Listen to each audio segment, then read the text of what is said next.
दोस्तों नमस्कार, स्वागत है आप सभी का Yogesh e learning YouTube channel पर। मुझे पता है कि आज के न्यूज़पेपर में जो जानकारी दी गई थी उसके बाद से आप सभी लोग काफ़ी ज़्यादा परेशान हैं कि अब जो यूपी टीजीटी और पीजीटी 2022 की परीक्षा है ये कब होगी? क्या 2023 में भी परीक्षा हो पाएगी या फिर नहीं हो पाएगी? और अगर नए आयोग से परीक्षा होगी तो कितना इसमें लेट लपेट देखने को मिलेगा और हमें इस एग्जाम की अब तैयारी करनी चाहिए या फिर नहीं करनी चाहिए?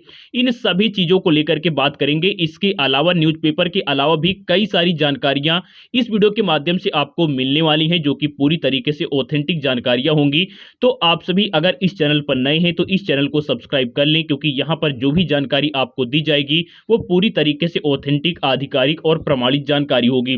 तो ये रहा सुबह का न्यूज़पेपर। अब देखिए, सबसे पहले मैं एक चीज आपको जो है और बता देता हूं, क्योंकि आप में से काफी सारे लोग ऐसे होंगे जो वीडियो को पूरा लास्ट तक नहीं देखेंगे और फिर उनके दिमाग में सिर्फ ये जाएगा कि चलिए ठीक है, योगेश ई लर्निंग वाले ने ये बता दिया कि हाँ जो परीक्षा है इसमें काफी लेट होगा, इसलिए चलिए जो पढ़ाई लिखाई है इसे हम छोड़ देते हैं। तो देखिए, एक चीज आप अपने दिमाग में जो है रख लें, उसके बाद इस वीडियो को देखें। देखिए जो है कई बार ये होता है कि जो जानकारियां न्यूज़पेपर में दी जाती हैं वो सिर्फ न्यूज़पेपर तक ही सीमित रह जाती हैं।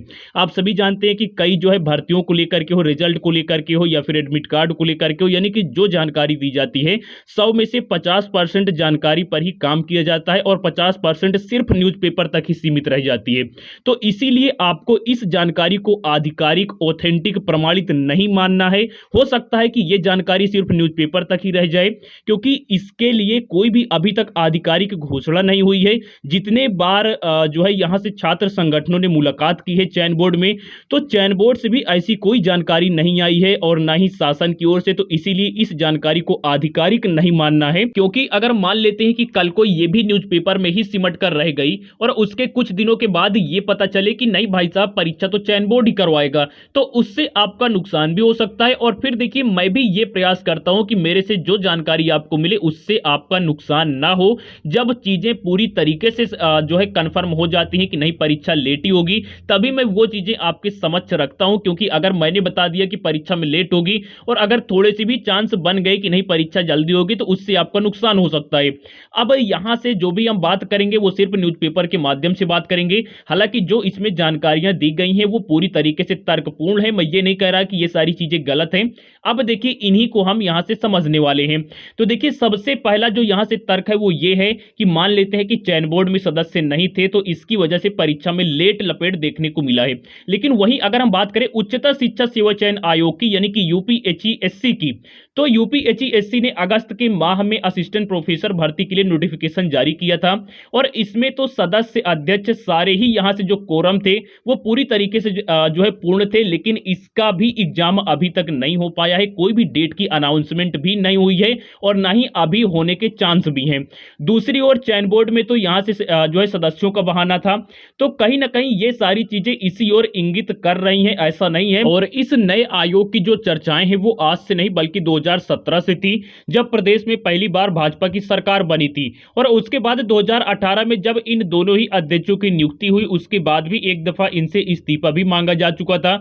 और तब भी इस प्रकार की चर्चाएं थी कि अब पीएनपी, यूपीएचईएससी और यूपीएससी डबलएसबी, इन तीनों का ही मर्ज नए शिक्षा सेवा चयन आयोग में किया जाएगा। लेकिन अंत में डिसीजन ये लिया गया कि अभी यहां से जो भर्तियां हैं ये जो है इन्हीं आयोगों के माध्यम से करवाई जाएं।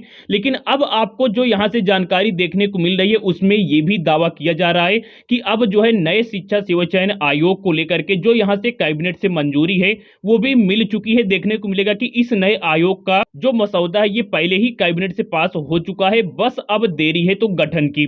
अब यहां से आप जो है ये भी सोच रहे होंगे कि जब नए आयोग का ही गठन जो है किया जाना था, तो फिर यहां से जो है चयन बोर्ड के सदस्यों के लिए जो विज्ञापन है ये क्यों निकाला था और जो इनकी नियुक्ति की प्रक्रिया है फिर ये किस लिए चल रही है।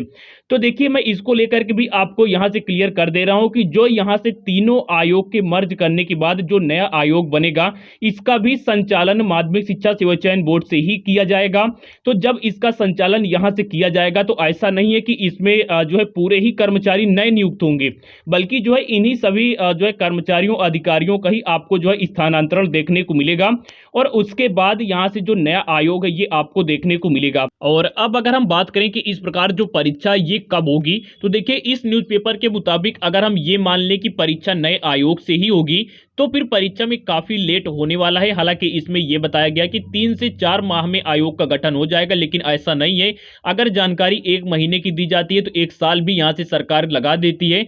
तो परीक्षा में कम से कम आपको 6 महीने लेट लपेट देखने को मिलेगा इस न्यूज़पेपर के मुताबिक। लेकिन अगर नए आयोग से परीक्षा नहीं होगी तो यहां से चांसेस काफी ज्यादा है कि अप्रैल के जस्ट बाद ही यहां से जो परीक्षा का आयोजन है ये हो सकता है। तो ठीक है दोस्तों, जल्दी इसको लेकर के स्पष्टीकरण भी मिल जाएगा। Thank you so much.